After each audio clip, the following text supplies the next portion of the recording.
A continuación, para dar inicio a la exposición, quisiera presentarles al expositor que impartirá la sesión de hoy. Su nombre es Sergio Zamora, es psiquiatra infanto-juvenil, jefe del Servicio de Psiquiatría del Hospital Luis Calvo Maquena, profesor asociado de psiquiatría en la Universidad Academia de Humanismo Cristiano y profesor adjunto de la Universidad Diego Portales.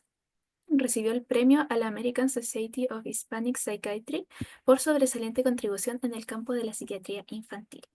Le doy paso a Sergio para que pueda iniciar la presentación.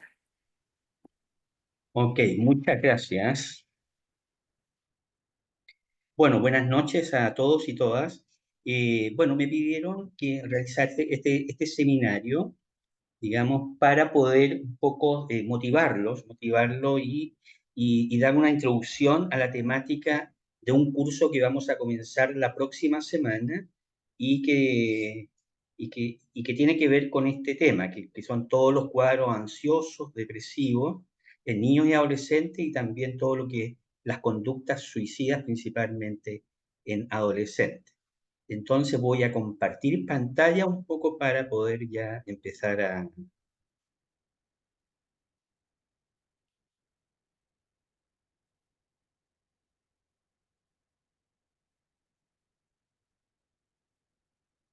Entonces, ahí está, ¿ya? Bueno, dentro de la presentación que me hicieron, en estos momentos ya no soy jefe de servicio de psiquiatría del Cargo Maquena, porque en diciembre del año pasado me jubilé del hospital, así que en este momento estoy a cargo de un centro de salud mental integrado y de la docencia de la Universidad de los becados de psiquiatría infanto, juvenil y adultos en el Hospital Carlos Maquena. Sigo asistiendo al Hospital Carlos Maquena, eh, para actualizar un poco lo que se me dijo. Bueno, voy a tratar de hacer lo más esquemático, lo más corto posible para tratar de hablar sobre estos temas que son tan trascendentes, tan importantes y de alta frecuencia en la consulta de salud mental, en donde quiera que estemos, los cuadros ansiosos, depresivos, y vamos a terminar con suicidio. Como ustedes están viendo ahí, la ansiedad es, yo diría que es, en estos momentos tenemos una verdadera epidemia o pandemia de cuadros ansiosos en todas las edades, con sus diferentes formas de manifestación.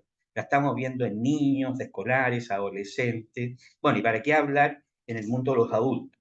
Y este aumento y creciente fue después de la pandemia principalmente, y bueno, y también por las características que tenemos en nuestra sociedad moderna. Y es importante conocer todo lo que son los trastornos de ansiedad para poder diagnosticarla, porque tiene muchas formas de manifestarse, ¿ya? Y si no sabemos estas formas que se manifiestan de acuerdo a las edades, ¿ya? Y además va muy comórbida a otros trastornos, no vamos a hacer un tratamiento adecuado y por lo tanto no vamos a hacer las intervenciones respectivas.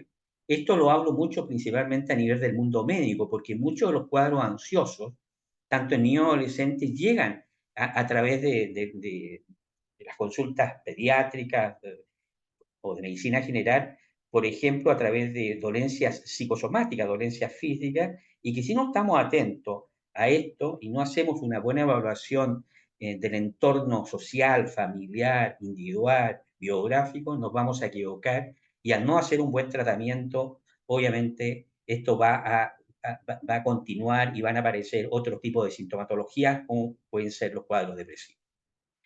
Hay varios estudios que muestran la trascendencia de los trastornos ansiosos en nuestra población. Lamentablemente no hay estudios muy recientes, pero son los estudios acá del doctor Vicenta y uno de la Flora de la Barra, ya tanto en población adulta como en población infantil. Y ustedes ven ahí en la población infanto-juvenil, en este estudio, de 4 a 18 años, el 28,1% presenta trastornos psiquiátricos. Y de alta más prevalencia son los cuadros ansiosos, casi el 19%. Esto nos habla de que es una entidad que tenemos que estar atenta y que tenemos que pesquisarla y ojalá tratarla a tiempo. Ahora, las causas de los trastornos de ansiedad, esto lo vamos a ver en detalle en el curso, son muchas, son multicausales, hay factores genéticos familiares, factores socioculturales. estamos insertos en una sociedad de rendimiento, una sociedad de alto nivel de exigencia, ya a nivel de los colegios, y esto implica indudablemente que muchas veces va a llegar a provocar, digamos, situaciones de ansiedad, más aún cuando no estamos logrando las expectativas que uno quiere o los padres quieren de uno. ¿Ya? También estamos insertos en esta cultura del miedo, ¿ya? De todo lo que estamos viendo todos los días en las noticias, esto va creando una sensación de inseguridad, de alerta, y eso indudablemente repercute en los adultos y los adultos de una u otra manera lo transmiten a sus hijos, a los niños. También están los temperamentos. Todos nosotros tenemos temperamento, tenemos una biología y hay muchos niños que tienen temperamentos especiales, que también lo vamos a ver con mucho mayor profundidad en el curso, que son aquellos que se llaman temperamento de inhibición conductual, que son niños mucho más sensibles, más inhibidos, con dificultades de enfrentarse a las situaciones nuevas, etcétera, etcétera. Y están los niños que tienen temperamento ansioso de per se, porque reaccionan per se frente a una sociedad que está llena de estímulos. Y dentro de esto, de estas características, voy a hacer en el curso un análisis mucho más profundo de los niños con trastorno del espectro autista. Y les voy a mostrar hartos estudios que yo tengo en relación a eso y por qué estos chicos tienen cuadros ansiosos y que terminan en verdaderas conductas disruptivas, agresivas, etc. También todos los eventos vitales o traumáticos de una u otra manera impactan en el desarrollo de nuestros niños y eso los hace mucho más vulnerables a tener cuadros ansiosos. Le hace, por ejemplo, niños que tienen traumas complejos, niños que, o adolescentes que han tenido eventos de abuso sexual, o bullying escolar, por ejemplo, o cualquier evento vital que sufran, ya sea pérdidas, muertes de la mascota, de los abuelos, etcétera, etcétera, etcétera. Es decir, vamos a ver que hay muchas causas multifactoriales insertas en un temperamento y en una genética familiar que van a hacer proclive a que muchos niños o adolescentes expresen cuadros ansiosos. En este cuadro, lo saqué de un texto que yo escribí hace unos años atrás sobre los trastornos ansiosos, resume que cuando hay una predisposición genética con experiencias adversas tempranas, se va configurando una vulnerabilidad biológica, un temperamento vulnerable, al cual se van agregando en el desarrollo de las vivencias que va teniendo nuestros niños, nuestros adolescentes, se van agregando traumas, se van eventos vitales, factores socioculturales, la sociedad del rendimiento, la cultura del miedo, etcétera, etcétera, hasta expresarse en cuadros clínicos, que pueden ser cuadros de ansiedad generalizada, crisis de pánico, etcétera, etcétera. Y los síntomas de ansiedad los vamos a ver, y vamos a ver casos clínicos, ya tengo muchos casos clínicos porque esto es importante vivenciarlo en la consulta cotidiana.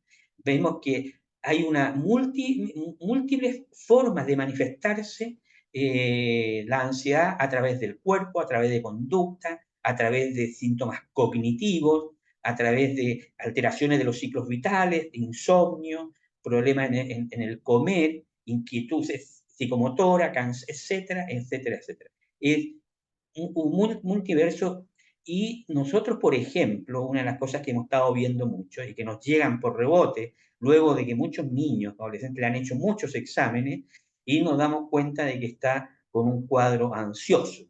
Hace un tiempo, hace unos pocos días atrás, me llegó una escolar que estaba bajando de peso significativamente, no estaba comiendo, con una sintomatología ansiosa una chica muy autoexigente consigo misma, muy presionada, muy buena alumna, y tuvo una experiencia que presentó una intoxicación alimentaria, molestias gástricas, qué sé yo, y fue vista, evaluada en urgencia, y luego empezó a dejar de comer. ¿Ya? Y no quería comer, no es que no quisiera bajar de peso, sino que tenía miedo miedo a alimentarse por temor a revivir las experiencias que había vivido con la intoxicación alimentaria.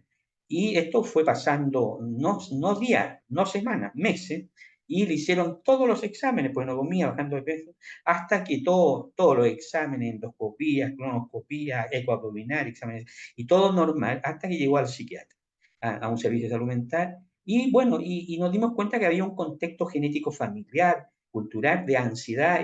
La misma niña tenía un temperamento ansioso y comenzamos con psicoterapia y uso de algunos fármacos que son específicos, que los vamos a detallar en el curso, fármacos que actúan en la ansiedad. Aquí usamos, generalmente son algunos antidepresivos. Entonces, con el tiempo, obviamente, fue mejorando su peso, fue empezando a alimentarse bastante mejor y, bueno, y se fue resolviendo su problema. Eh, este es un ejemplo que les menciono, que muchas veces cuadros clínicos, físicos, como gastrointestinales, que parecen ser de origen orgánico, no lo son, sino que es una manifestación de un cuadro ansioso. Y suma muchos ejemplos más que los podemos ir viendo en este curso. Ahora, nosotros tenemos manuales diagnósticos, tenemos el manual diagnóstico de de la Organización Mundial de la Salud, que ustedes están viendo ahí, el CIE 11, el actual, y tenemos el DSM-5, que es de la Organización Americana de Psiquiatría. Ya nosotros en el hospital usamos ya yo sé que es más conocido el DSM, pero en el fondo ambos dicen casi lo mismo, con pequeñas diferencias, en el cual categorizan las diferentes manifestaciones clínicas de los trastornos de ansiedad en lo que ustedes están leyendo. ¿Ah? Y esto lo vamos a analizar en mucho más detalle, cada cuadro clínico, con algunos ejemplos clínicos, el tipo de intervenciones que se hacen, etcétera, etcétera. Tenemos los cuadros de ansiedad generalizada, cada vez muy frecuente, principalmente en adolescentes, ¿ya? Que están presionados por el rendimiento, por presionados a veces por la misma cultura, porque muchos adolescentes que tienen características ansiosas, que son muy autoexigentes, muy preocupados de sí mismos, muy estudiosos, muy estructurados, ¿ya? Y que saben y quieren estudiar, por ejemplo, medicina, y en esta sociedad muy compleja, cada vez es más competitiva, y para poder tienen que tener un promedio de 6,8, 6,9 en la media, y si no lo logran, qué sé yo, van a percibirse como fracasadas, y eso va a ser un desastre, y eso empieza de una u otra manera a manifestarse con sintomatología ansiosa y pueden terminar en cuadros depresivos, y pueden terminar en autolesiones, pueden terminar también en intentos suicidas. Bueno, tenemos también los trastornos de pánico. Cada vez lo estamos viendo más en escolares. Han aumentado drásticamente y las manifestaciones de las crisis de pánico son muy diferentes a cuando se manifiestan en escolares, en adolescentes y en adultos. Cada vez estamos viendo crisis de pánico con mucha sintomatología de despersonalización y desrealización, ya con mucha sintomatología física, y eso también es una expresión del pánico de que algo está pasando en la vivencia, en el entorno familiar, tal vez escolar, de este niño adolescente que nos consulta. Tenemos la agorafobia, fobia específica, los cuadros de ansiedad social, que lo estamos viendo también muchas veces en adolescentes, ¿ya? Y que de una u otra manera se esconde a través del consumo de adicciones. Muchos adolescentes que están bebiendo, que están consumiendo marihuana u otras drogas, ¿ya? A través de esto se dan cuenta que pueden sociabilizar, que pueden compartir, pero en el trasfondo hay un cuadro de trastorno de ansiedad social, ¿ya? También tengo algunos casos clínicos para conversar esto en el curso. Los trastornos de ansiedad de separación, que se llaman en preescolar, escolares, el mutismo selectivo, etcétera, etcétera. Es decir, son muchas expresiones que están en estos manuales clasificados de esta manera, pero también hay expresiones de cuadros ansiosos que no logran categorizarse en lo que uno está considerando aquí, por ejemplo. También vamos a ver en los cuadros ansiosos la forma en cómo enfrentarlo, ¿no? Ya como todo cuadro clínico uno lo enfrenta haciendo una buena historia clínica, una buena anamnesis, considerando toda la sintomatología, considerando el entorno en el cual él se está desarrollando, escolar, familiar, social, cultural, y el impacto que está teniendo el trastorno de ansiedad, porque cuando ya estamos hablando de trastorno, estamos hablando que esta sintomatología ansiosa tiene un impacto en la funcionalidad de nuestro niño adolescente, tanto en el colegio, en la familia, en las relaciones interpersonales. Entonces, tenemos que evaluar todo eso. Tenemos que evaluar también muchas veces la comorbilidad, porque los trastornos ansiosos cruzan muchos cuadros clínicos. La ansiedad está incluida en los trastornos de déficit atencional con hiperactividad. La ansiedad en un porcentaje hasta un 70% en los trastornos de espectro autista. La ansiedad, más del 50-60% está comórbido con los trastornos depresivos. Y así, y suma y suma. Por lo tanto, la ansiedad cruza todos los otros cuadros clínicos. Y tenemos como principio básico, cuando uno va a hacer una intervención terapéutica, lo primero es tratar la ansiedad y después tratar el déficit atencional y después tratar otras cosas. Entonces, fundamental la comorbilidad y todas las intervenciones que se puedan hacer a nivel escolar, familiar. Y el otro gran dilema que tenemos también nosotros es el acceso a los servicios de salud, ¿ya? Porque ustedes saben que los accesos a una unidad de salud mental, por lo menos en el servicio público, es complicado. En la consulta privada tiene un costo, ¿ya? Hay muy poco, en el caso nuestro, psiquiatras infantos juveniles, tenemos muy poco en nuestro país, estamos formando muchos, pero todavía carecemos. Entonces, todo eso dificulta muchas veces el acceso al manejo, a las intervenciones de los cuadros de ansiedad. Y el manejo propiamente tal, y en eso lo vamos a detallar también en profundidad, que son las intervenciones psicoterapéuticas, ¿ya? En la cual se hace te consideran, yo no soy psicoterapéutica, yo soy más que nada psiquiatra, manejo muy bien la clínica, voy a hablarle bastante, me interesa, sobre todo si hay muchos psicólogos, me interesa que entiendan la racionalidad del uso farmacológico en algunos cuadros ansiosos. No todos los cuadros ansiosos se manejan con fármacos, son los menos, pero son los más graves y les voy a demostrar con evidencia y con experiencias clínicas que cuando hay una combinación de buenas intervenciones psicoterapéuticas y buen manejo farmacológico, el que sale beneficiado es nuestro paciente.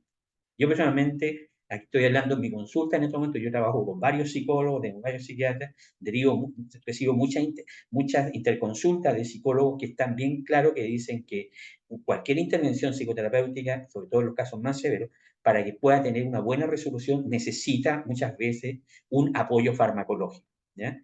Y eso, en eso por suerte en este momento, con los recursos farmacológicos que tenemos, podemos hacer muy buenas intervenciones de los cuadros ansiosos. Bueno, esto es lo que les decía, la comorbilidad, el cuadro ansioso cruza todo el espectro, ¿ah? Depresión, trastorno del sueño, déficit atencional, trastorno del espectro autista, etc. Pero yo me voy a detener en el curso, me voy a detener principalmente en el trastorno de déficit atencional y en el... ¿ya? Les voy a mostrar que algunos estudios que tengo, neuroimagen, estudios de tratamientos que estoy haciendo con niños de trastorno del espectro autista, que como ustedes saben, cada vez como aumentamos el espectro, aumentó, digamos, la amplitud diagnóstica, tanto en la consulta como en los colegios, niños o adolescentes con trastorno del espectro autista han aumentado mucho y un porcentaje altísimo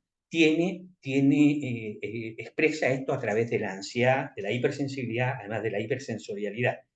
¿Ya? Le adelanto, por ejemplo, tengo estudios de neuroimagen funcional del cerebro de niños, TEA, que llegan a la consulta por cuadros de conductas disruptivas, de agresividad, de control de pulso, ¿ya? Realmente que han pasado por muchas intervenciones terapéuticas, ¿ya? Y que se les trata con risperidón, aripiprazol y otras cosas más, pero nadie se ha detenido en el trasfondo de esto hay una ansiedad. Y los estudios de neuroimagen nos demuestran que el 92% de los niños TEA tienen una hiperactivación del sistema límbico, principalmente la ínsula, la amígdala y otras estructuras, que explican esta sensibilidad o esta ansiedad que los hace ser muy reactivos, muy vulnerables a los diferentes estresores del medio ambiente. Y la forma de reaccionar es a través de conductas disruptivas, irritabilidad, agresividad.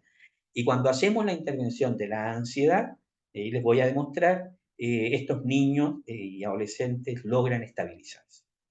Es un trabajo muy interesante que en el curso se lo voy a mostrar.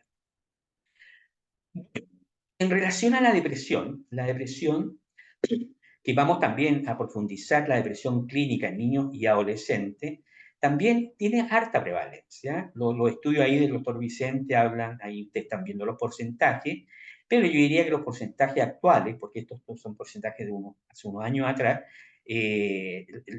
también hay un aumento. Y la depresión es mucho más complicada de los trastornos ansiosos.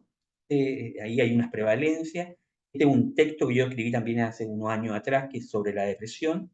Le puse una enfermedad desconocida, porque todos hablamos de la depresión, pero la depresión tiene muchas expresiones de manifestarse y se enmascara de muchas maneras, más aún en los niños y en los adolescentes, se enmascara a través de patologías del cuerpo, se enmascara a través de trastornos de conducta, a través de conductas de riesgo, etcétera, etcétera. Pero la depresión, el gran problema es este. Más del 70% no es diagnosticada correctamente ni recibe un tratamiento adecuado. Estoy hablando de niños y adolescentes, porque tiene expresiones sintomatológicas absolutamente diferentes a los adultos. Ya, ¿por qué? ¿Por qué no se diagnostica? Porque tiene una presentación clínica típica. Un niño que tiene un problema conductual, por ejemplo, que nosotros llamamos un trastorno de regulación disruptiva del estado de ánimo, está expresando un estado depresivo, pero que se expresa a través de conductas rabiosas, que se expresa a través de conductas eh, eh, agresivas, ¿ya? Y puede en el trasfondo haber un cuadro depresivo o se manifiesta a través de trastornos del sueño o trastornos físicos. Obviamente el niño no tiene dificultades para poder expresar su dolencia, entonces ahí es el clínico el que tiene que tener la habilidad para poder traducir a través del lenguaje del cuerpo o el lenguaje de sus conductas en el entorno en el cual está el niño si hay o no un cuadro depresivo. También todavía aquí existe la creencia que los niños no se deprimen. Obviamente no se deprimen como los adultos, no tienen la melancolía de los adultos, no tienen la creencia, pero sí se deprimen y se deprimen de las maneras que yo les dije. También existe una falta de conocimiento o entrenamiento en los profesionales de la salud primaria, ¿ya? Que es donde llegan principalmente los niños, los servicios de salud, y estoy hablando de salud primaria, médicos generales, etcétera, etcétera. Entonces, muchas veces no logran darse cuenta de que ahí hay un trastorno depresivo. Y también tenemos ausencia de criterios clasificatorios específicos para la infancia y la adolescencia. Porque los manuales diagnósticos que nosotros usamos, el DSM-5 y el ICD-11, no es suficiente esas categorías, ¿ya? Para poder hacer un diagnóstico de un cuadro depresivo en un niño o niño adolescente. También hay muchas causas, multicausas, y esas las vamos a profundizar en el curso, que pueden hacer a un niño o adolescente más vulnerable en caer en un trastorno depresivo. Son muchas las causas. Hay factores genéticos familiares, ustedes saben que familias, así como hay familias de ansiosos, hay familias depresivos, ya el factor sociocultural en el cual estamos insertos, el tipo de sociedad, ya que de una u otra manera nos lleva a muchos ya niños, adolescentes, a caer fácilmente en cuadro depresivo, todos los factores del desarrollo, factores traumáticos, la depresión postparto, etcétera, etcétera, ¿ya? También tenemos nosotros mucha evidencia en nuestro hospital de todos los traumas que al final de esta charla les voy a mostrar un estudio reciente que hicimos en el Carlos Maquena, en el cual van a ustedes darse cuenta de qué manera estos factores que yo estoy mencionando pueden llevar a cuadros depresivos en adolescentes y a cuadros de intento suicida. Bueno, también acá es lo mismo, ¿ya? Hay factores genéticos familiares, hay las situaciones adversas, los traumas de la infancia primaria, hacen un fenotipo vulnerable, en los cuales agregamos los factores que van pasando en el desarrollo, eventos vitales, etcétera. Ahí ustedes en esta figura ven todos los cambios que se pueden ir produciendo en el organismo, cambios neuroquímicos. Eso también lo voy a detallar un poquitito con imágenes para que puedan entenderlo en el curso. Y eso nos puede llevar a un cuadro depresivo o ansioso. Bueno, y lo mismo que los cuadros ansiosos, los trastornos del ánimo están categorizados en el DSM-5, en el ICD-11, y estas son las clasificaciones que tienen nuestros manuales diagnósticos más usados. El primero es el trastorno de regulación disruptiva del estado de ánimo, que es la expresión de la depresión en los niños. En los niños.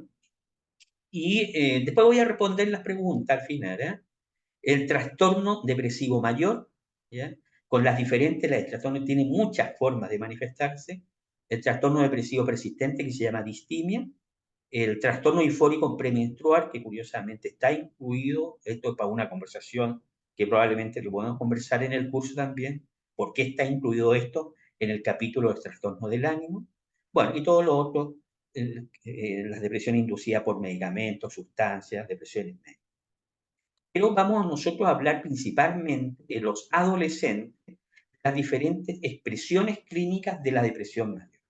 ¿Ya? Porque la depresión mayor es una entidad que tiene ciertas características clínicas, ¿ya? Que está la anedonia, el desánimo, un compromiso del sueño, del apetito, de la funcionalidad, de las capacidades cognitivas, etcétera, etcétera, etcétera. Y se llama un trastorno depresivo mayor porque ya tiene un impacto en la funcionalidad tanto a nivel familiar, escolar, social. Es decir, ahí, por eso tiene ese concepto de depresión mayor, ¿no? Porque la depresión menor uno diría que es la depresión ya más natural, más propia del ser humano y que no requiere tal vez ningún tipo de intervención.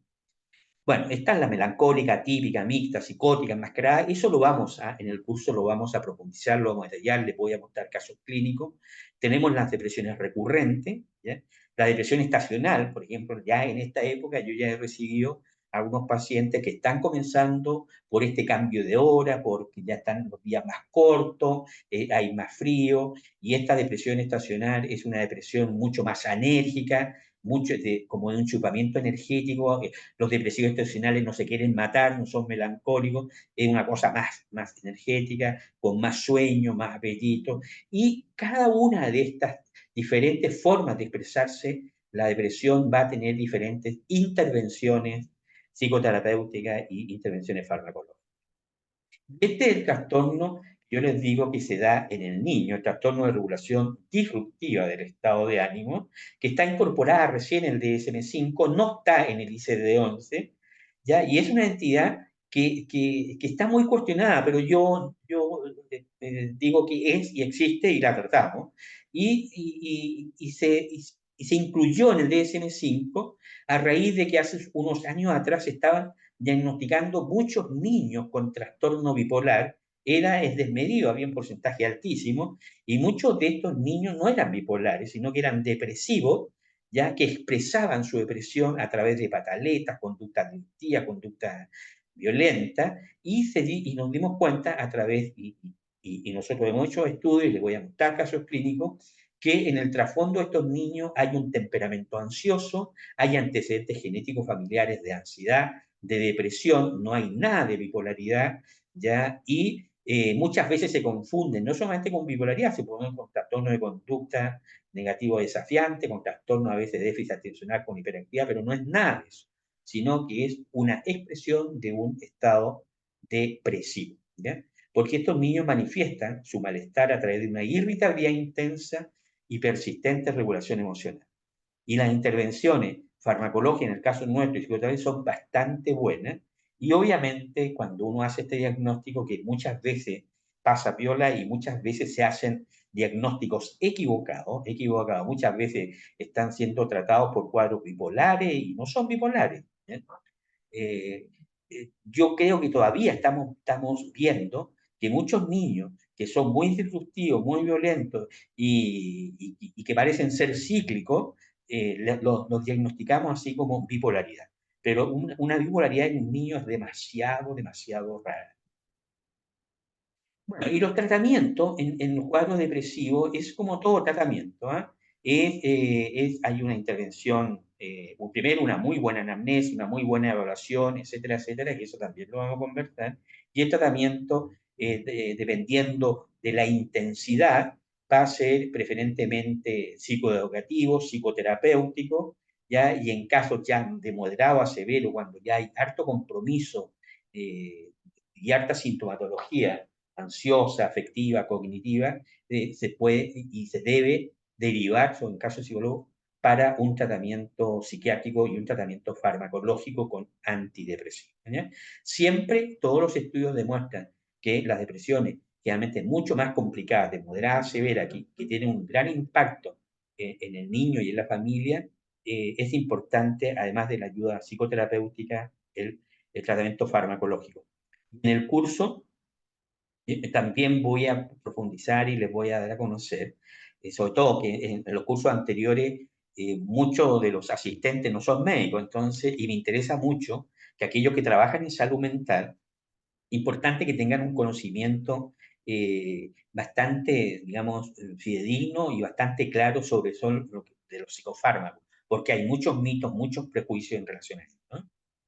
Bueno, y las características que vamos a ver en el curso son lo que ustedes están viendo, ¿ah? Para poder hacer un tratamiento integral, tienen que hacer intervenciones psicosociales, psicológicas, farmacológicas, hay que psicoeducación, la intervención de la familia, del colegio, etcétera, etcétera. Siempre tenemos que considerar las comorbilidades, porque los cuadros depresivos, 50-60% están acompañados de cuadros ansiosos, pueden estar acompañados también de trastorno de déficit atencional, puede haber un trastorno de espectro autista, etcétera, etcétera. Siempre hay una comorbilidad.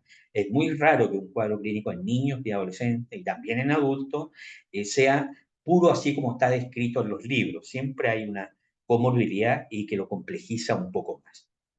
Bueno, y los objetivos que nosotros tenemos, y lo vamos a conversar, son lo que ustedes están leyendo, obviamente, es tratar de usar fármacos que son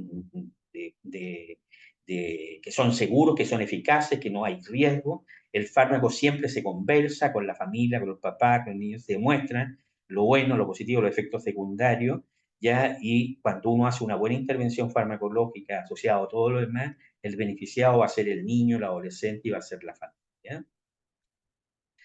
Bueno, y la otra parte del curso que vamos a hablar, que son las conductas suicidas en adolescentes y autolesiones, y aquí vamos a profundizar harto, vamos a tener dos sesiones, por lo menos vamos a hablar cerca de 8 horas sobre esto, ¿no? De conductas suicidas y adolescentes, porque hay harto que hablar y me interesa mucho el manejo práctico, qué hacer, qué no hacer, etc. Bueno, ustedes saben que las conductas suicidas como dice aquí, es una la pandemia silenciosa del suicidio adolescente en Chile. ¿Ah? Ustedes saben que podemos hablar de muchas conductas suicidas y muchos autolesiones o ya suicidios propiamente tal. Lo estamos observando ya en adolescentes a partir de 12 años. Eso es el pic, ¿ya?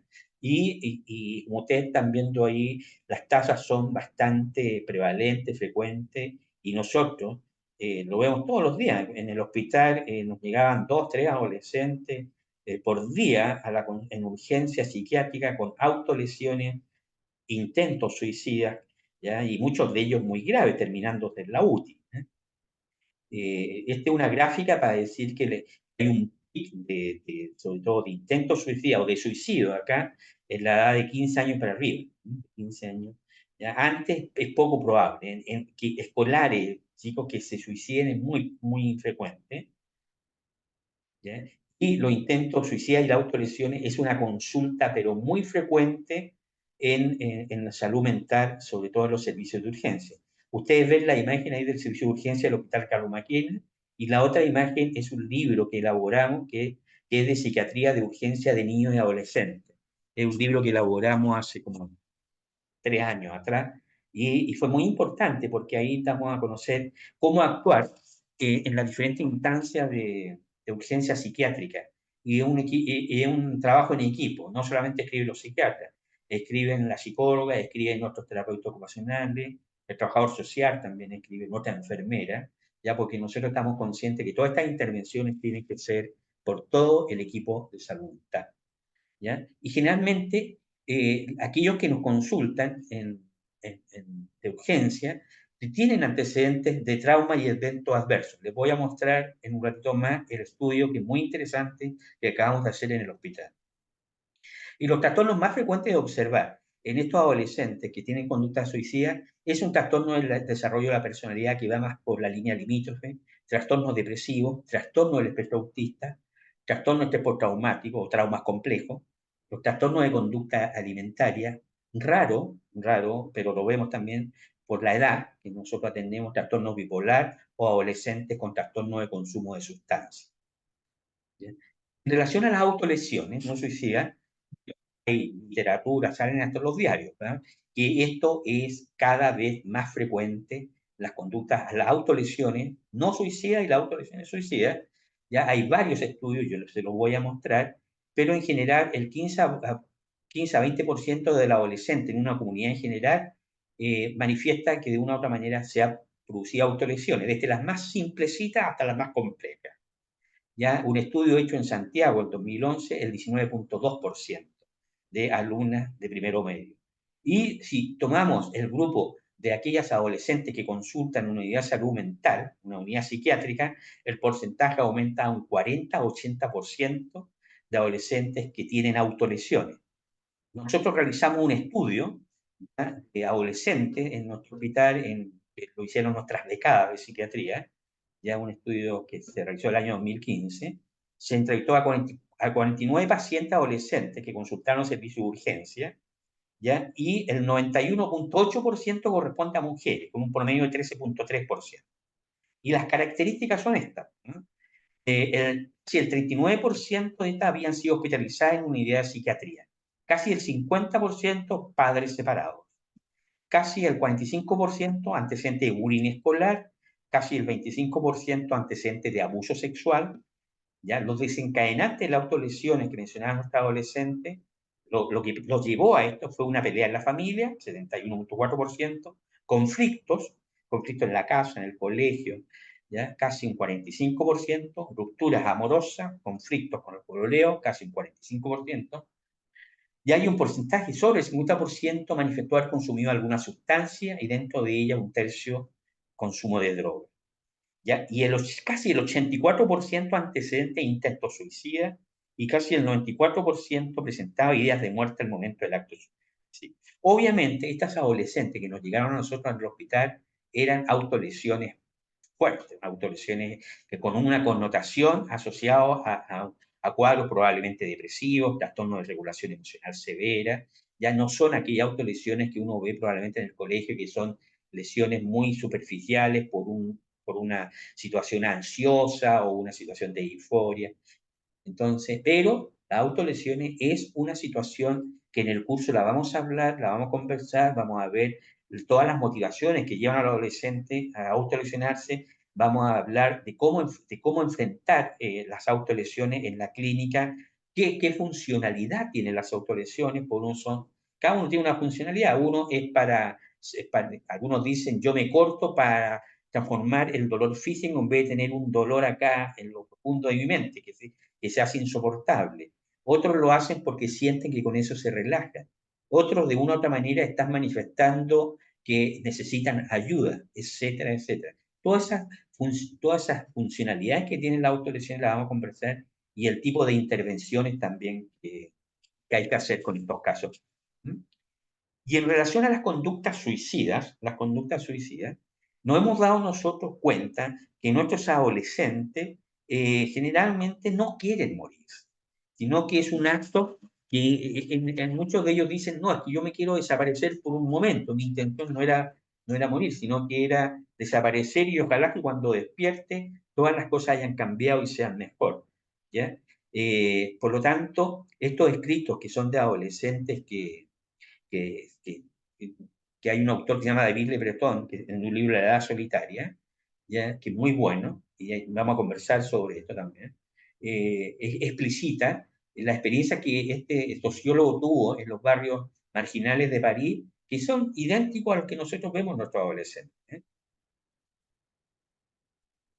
Los factores de riesgo suicida también en el curso le vamos a profundizar porque es importante ir viendo cuáles son las características de nuestros adolescentes que tienen mayor riesgo suicida. No solamente los factores genéticos familiares, todos sabemos de que si nos consulta un adolescente con un cuadro depresivo y con ideación suicida y hay un antecedente de que el papá o el abuelo se suicidó, eso tenemos que catalogarlo inmediatamente como una depresión severa de alto riesgo que tenemos que manejarla con mucho cuidado, ¿ya? Están todos los factores socioculturales de nuestro entorno que hacen que los adolescentes se depriman, todas las psicopatologías que hacen más vulnerables a caer en estado suicida, los cuadros depresivos, los trastornos de conducta alimentaria, los trastornos de personalidad limítrofe, los trastornos de abuso de sustancias, los factores traumáticos, ¿no?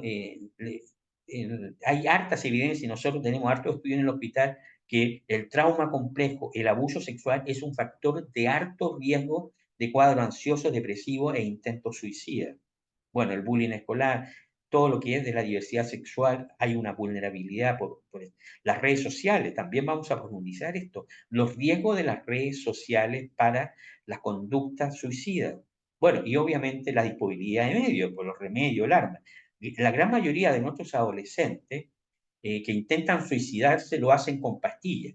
Y dentro de las pastillas preferidas está el paracetamol. Y el paracetamol, cualquier adolescente puede ir a la farmacia y comprar una caja de paracetamol y no requiere recetas, nada, y se la van a dar. ¿Ya? Por ejemplo, bueno, y eso lo vamos a conversar.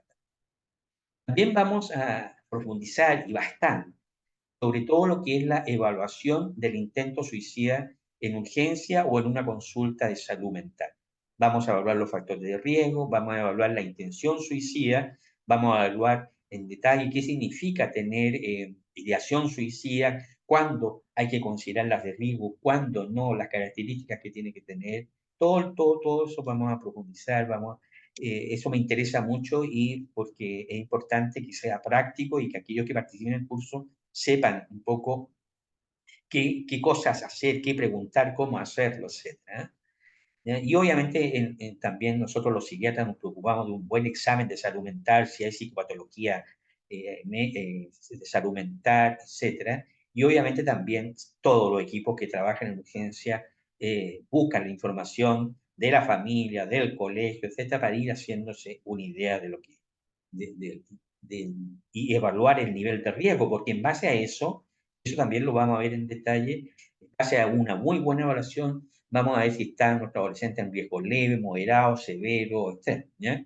Porque cada nivel de riesgo va a tener diferentes tipos de intervenciones. Obviamente, por ejemplo, si hay riesgo severo, ya vamos a requerir una hospitalización. Voy a hablarle mucho de lo que es la hospitalización domiciliaria. Nosotros tenemos un equipo de hospitalización domiciliaria. Muchos de nuestros adolescentes, si las condiciones se reúnen de familia, más que ir a una clínica psiquiátrica, preferimos que esté con la familia.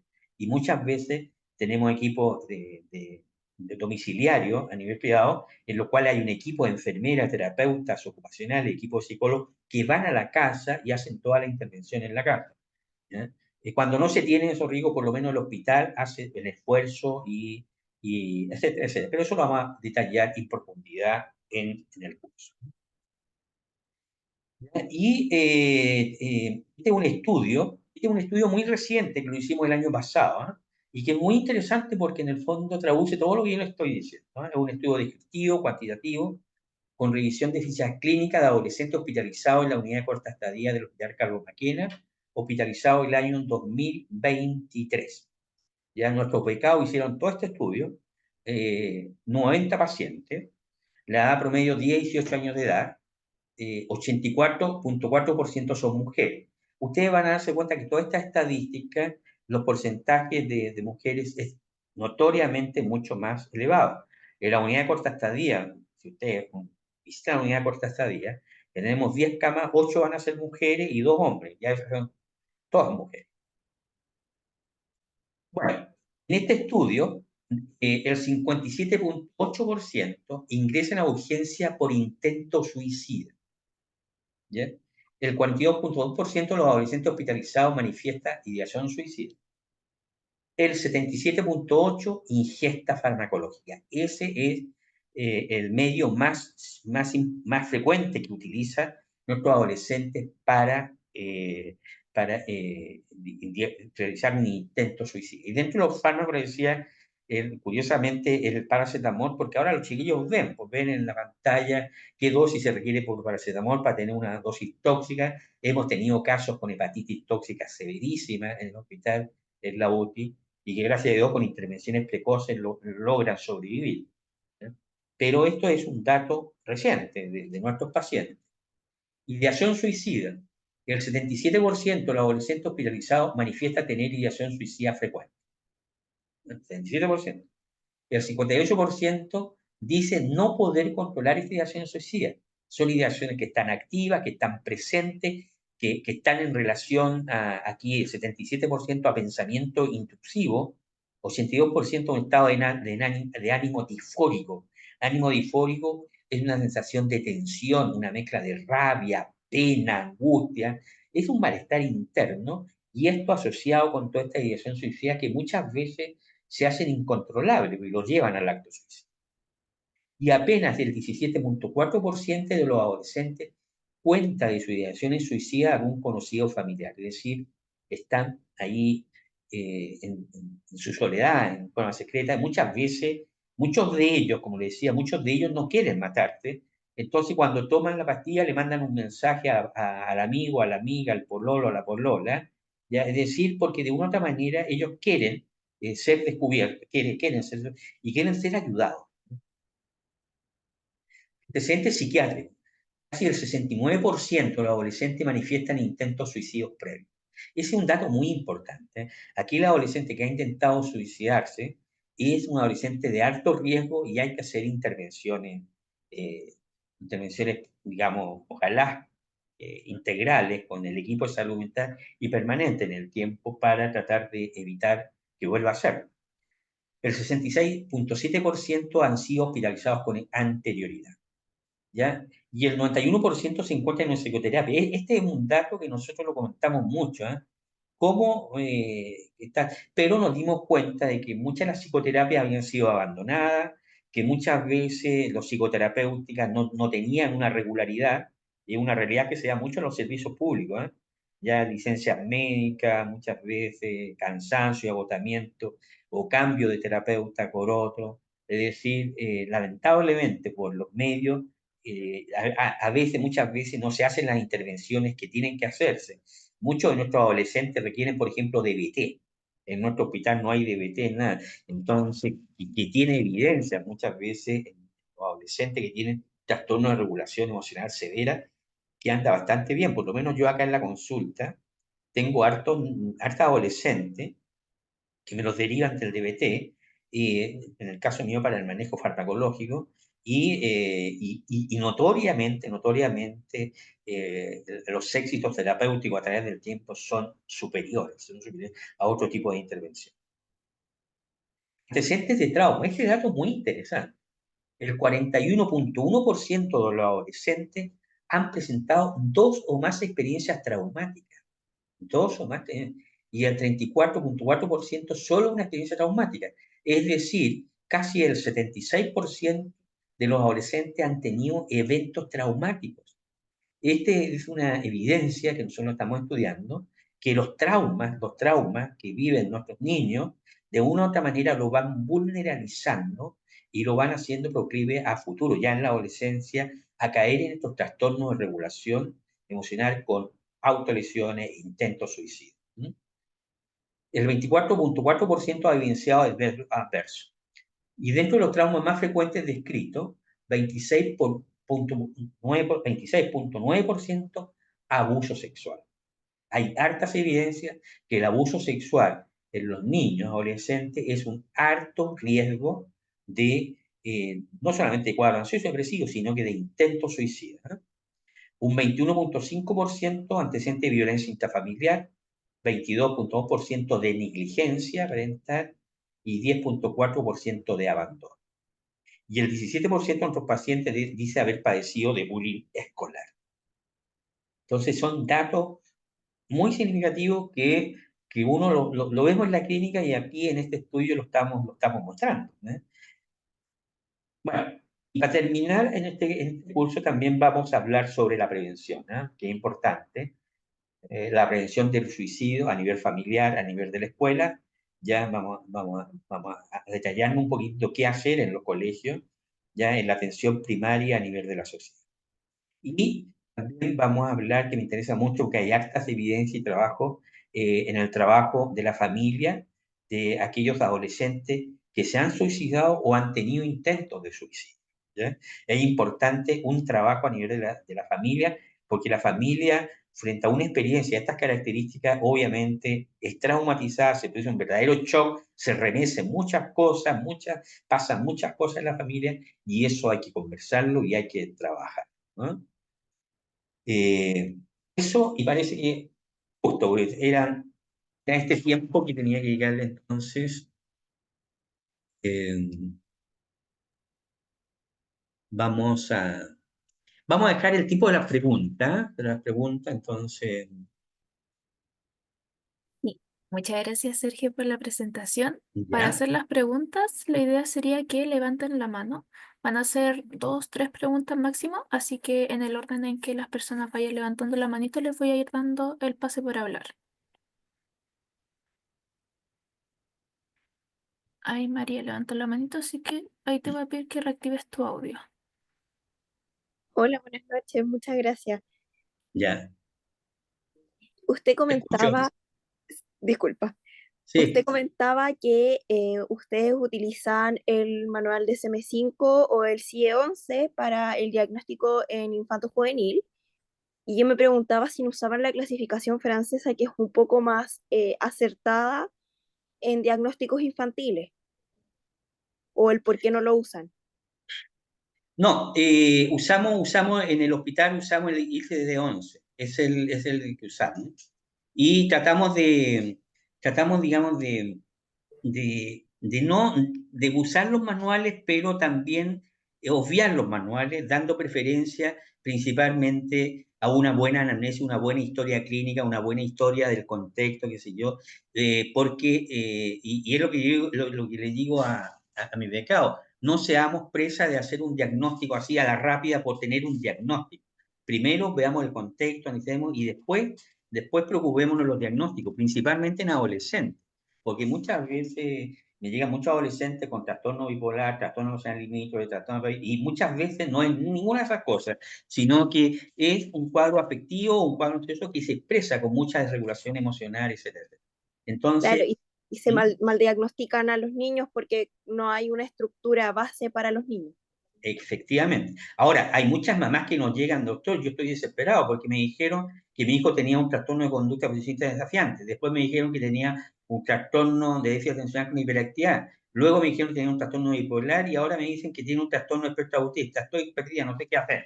¿Ya? Entonces se dan cuenta porque uno tiende a hacer diagnósticos en base a un listado de síntomas y eso es claro error. ¿Ah? Tenemos que ver el contexto, qué sé yo, y estudiar bien, ¿ah? Antes de plantear un diagnóstico. ¿Mm? Perfecto, muchas gracias. Ok. ¿Alguien más? Gabriela, le Gabriela voy a dar Martínez. la mano. Ujú. Hola, buenas noches, no sé si se escucha Hola. bien.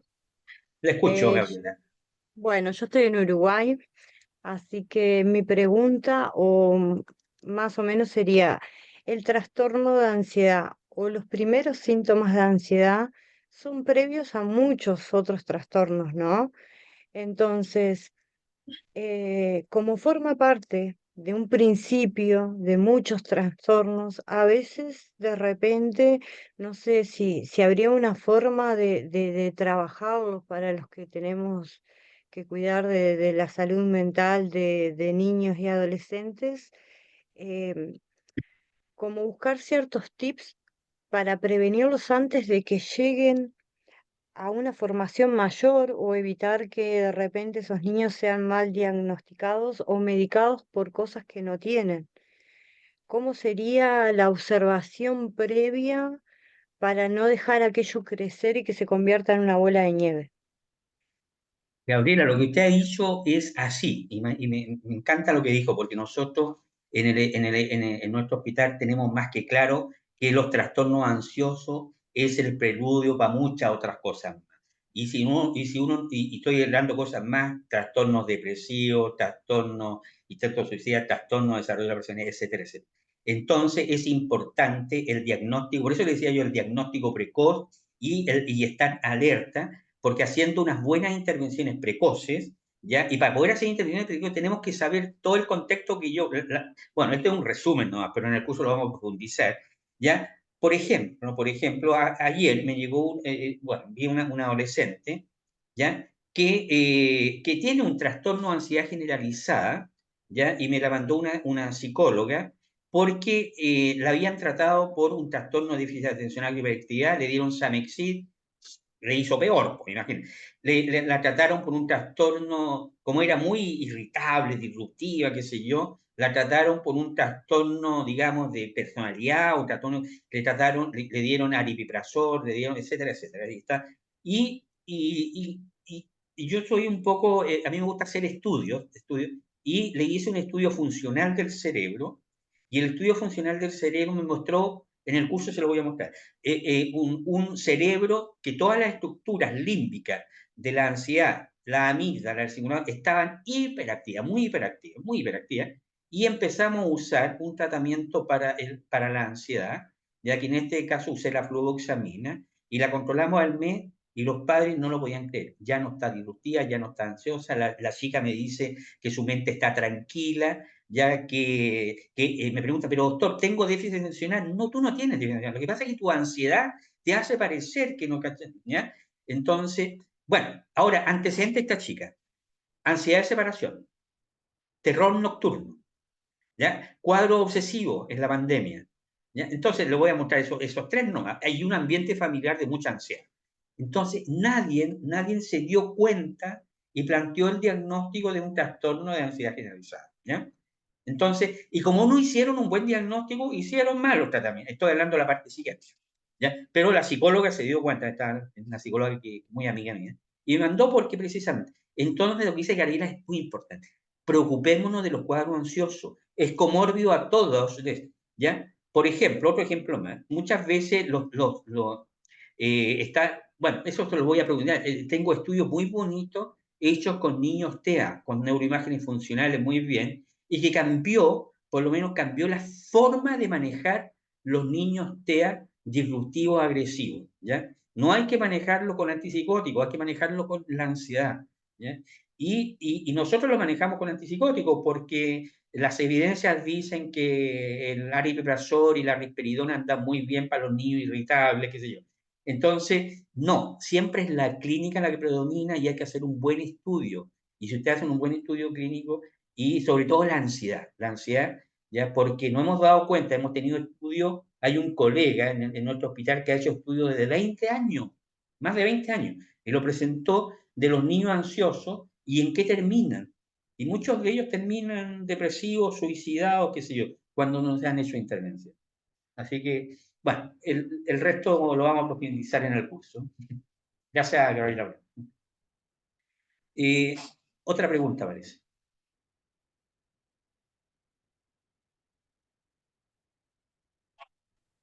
Ale levantó la mano. No sé si le van a autorizar la...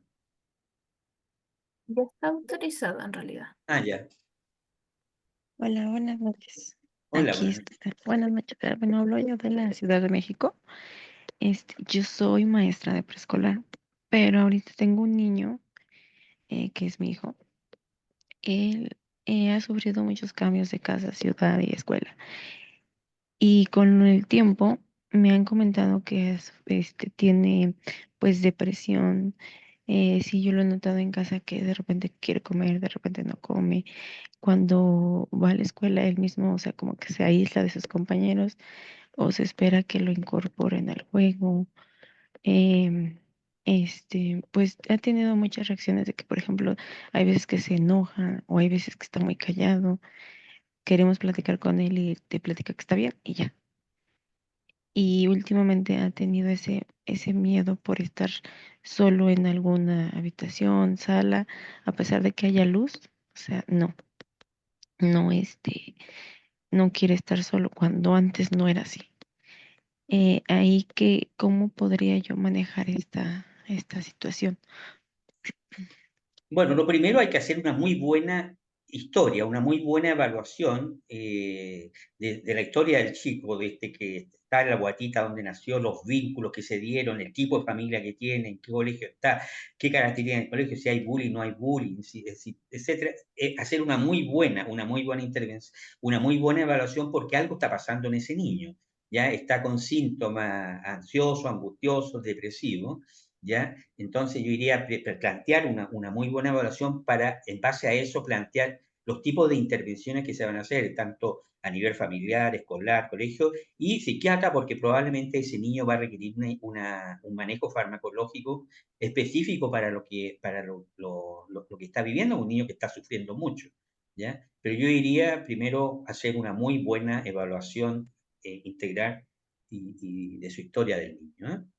Sí, ay, perdón. De hecho, apenas hace una semana pasó una situación de bullying y a partir de esa situación en la escuela ahorita ya se está manejando como que el tema de prioridad es eso, ¿no? El acoso escolar. Y Sí, sí, lo fueron atacados, bueno, fue atacado por 3 compañeros, sí, no a golpes, pero sí a palabras, en la cual pues él sí se sintió muy frustrado, o enojado, triste, tenía todo. Llegó llorando a casa. Él decía que le habían dicho sus compañeros que eran estúpido, bueno, palabras antisonantes, ¿no?